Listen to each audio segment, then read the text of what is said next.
Kenya Krafts welcomes you to Baby Hut Doo Doo Doo Doo Doo Doo. One of my favorite episodes from Star Wars Clone Wars was Rota the Hutt.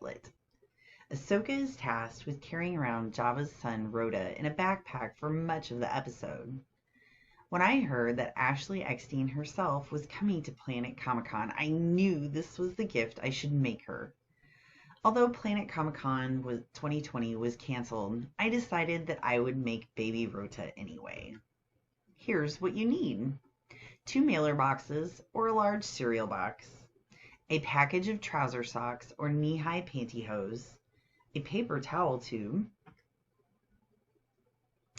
We 3D printed the symbol. You could just as easily paint it on yourself or print, cut, and glue a piece of paper. I also used several craft paints, spray paint, and a ton of hot glue. Kids, make sure you have supervision and/or permission to use such things, such as hot glue, paint, and cutting utensils like knives and scissors. First, I washed my son's old crib bumper, and then I used the filling inside them to stuff one of the trouser socks. The result kind of looked like a giant potato. I just tied a knot in the bottom since it would be down inside the backpack. Next, I used the second trouser sock to create the arms. I measured about a thumb's width on either side of the toe and ran a seam down the length of the sock. I cut off the 2 new tubes and turned them inside out to hide the seam. I then stuffed them until I had about a 3-inch arm, stitched at the end, and cut off the excess material. To simulate the fingers, I used a technique that I had seen on other soft dolls, and again used my sewing machine to put down just a couple of stitches. I then used hot glue to add on eye ridges, a nose, and the mouth. Then used Krylon Italian olive spray paint to lightly cover the body and arms. After it dried, I attached the arms with fabric glue. I then very lightly used natural beige acrylic paint to add modeling to Rota's skin tone. I referenced the picture I have of Rota and used black to give the eyes a base coat. I then blended gold, green, yellow, and copper until I got as close to what I thought the color of his eyes might be. I also used the natural beige to give more emphasis to his facial features. Meanwhile, using hot glue, I folded one of the mailer boxes into the largest size. The perforations on the side allow the box to be folded to various sizes.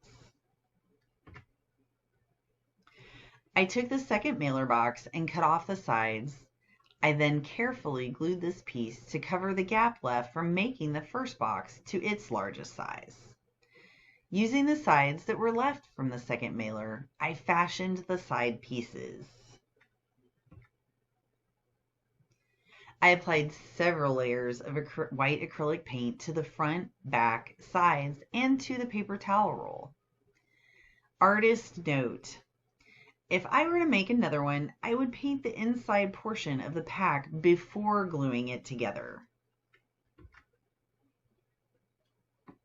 I painted the details onto the Republic symbol with several coats of black acrylic paint. I lined up where I wanted it, placed, and traced the piece. I then used a utility knife to cut the hole. Artist note: if I were to make this again, I would cut the hole for the medallion and the cutout for the backpack body before I glued them together. Using hot glue, I attached the 2-inch webbing to the bottom of the pack. After it had set, I then attached the paper towel roll. I used the end of a pair of scissors to help push the webbing in place. The glue oozed through, and a few bad words may have been uttered. Using the hot glue and my handy-dandy scissors, I attached the shoulder strap to the inside of the pack.